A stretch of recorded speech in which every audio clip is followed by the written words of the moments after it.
Math 1314, Tyler Junior College, section 4.3, properties of logarithms. The product rule. Proof. At the end of the last video, we conjectured what we are going to call the product rule, but only if we can assume or prove that it's true. We will. And the end of the last video was posing the question, is log base b of m plus log base b of n equal to log base b of m times n? Now, I should stipulate that both of these arguments need to be greater than 0. Otherwise, one of these two logarithms over here would be undefined. So how do we prove two things are equal? Well, one way is to manipulate one side until it matches the other. But we're going to take a different approach. For those of you going beyond college algebra, what I'm about to show you is a little more advanced technique for verifying that two things are equal. It's not that hard to wrap your mind around as long as you can not be intimidated by the logistics of it. We're going to take advantage of the fact that the exponential function f of x is equal to let me try that again. F of x equals b to the x power. We're going to start our proof with f of x equals b to the x power is a one-to-one function for any base greater than 0 as long as it's not equal to 1. But since that base represents the base of not only this exponential function but of this logarithm, we're going to assume that it satisfies those two conditions. Recall that a function is one-to-one, and we don't talk about this much in college algebra, but a function is one-to-one means equal outputs implies equal inputs. In other words, the only way two things can come out of the function the same is if they went into the function the same. Not all functions are like that, like f of x equals x squared. I can square both 5 and negative 5, which are different, and they come out the same, 25. So in that case, equal outputs, both of them came out 25, doesn't guarantee equal inputs because 5 and negative 5 aren't equal.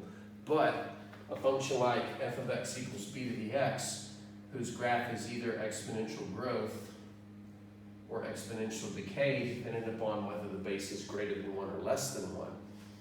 But either way, the graph passes the horizontal line test, making it invertible, making it a one-to-one function, regardless.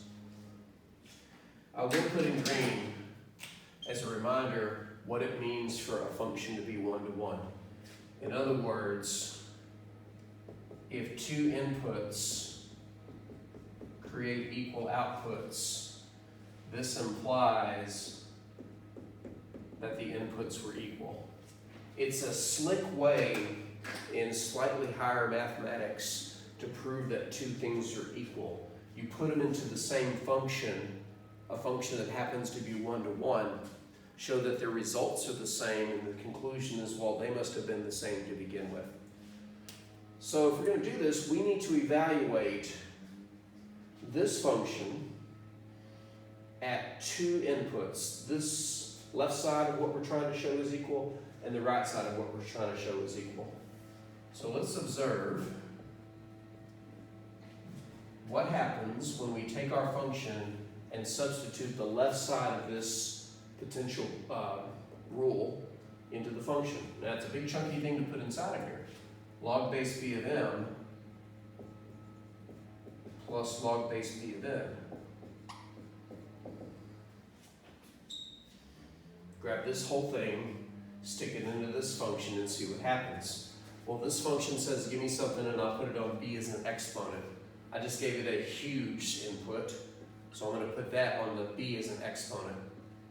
Log base b of m plus log base b of n. Well, that just looks even worse than it used to. But this is where you have to stop looking at the specific pieces and more at the structure. This is something raised to a power that's the sum of two things.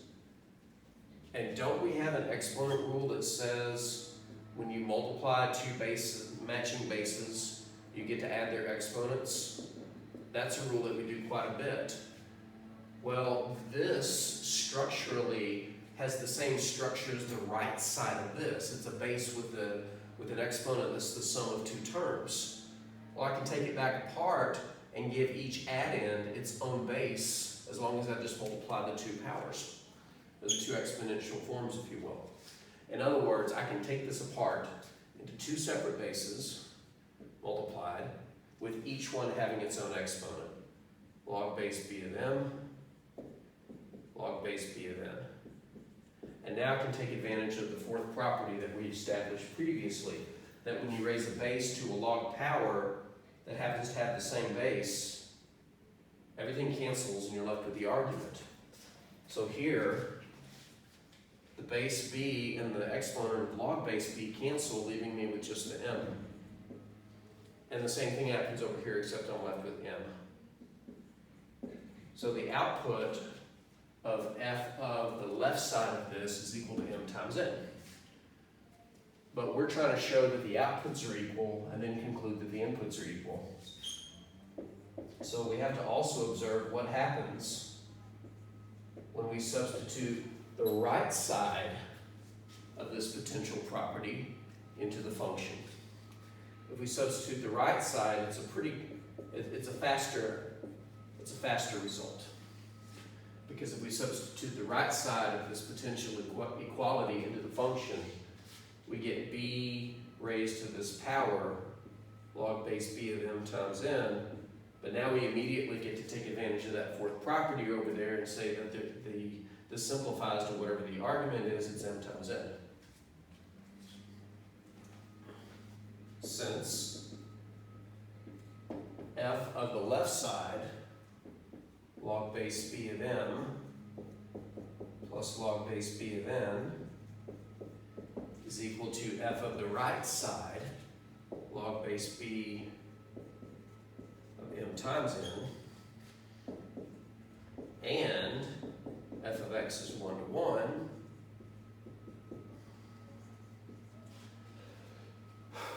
then we can immediately conclude that the inputs are equal. Then the inputs were equal. The left input was log base b of m plus log base b of n. Auto volume increase due to the mowing outside equals the other input,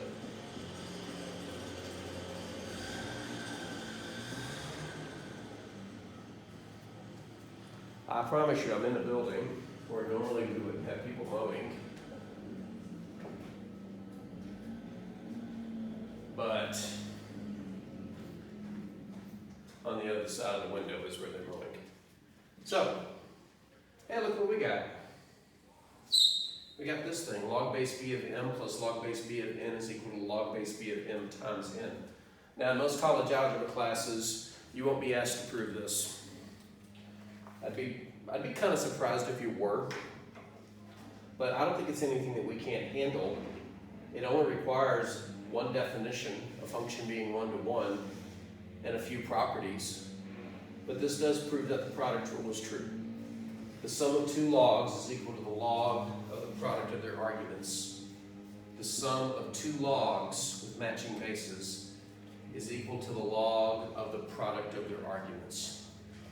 We're going to establish another rule before we start putting these into action. Let's get the theory out of the way so we can start manipulating some expressions.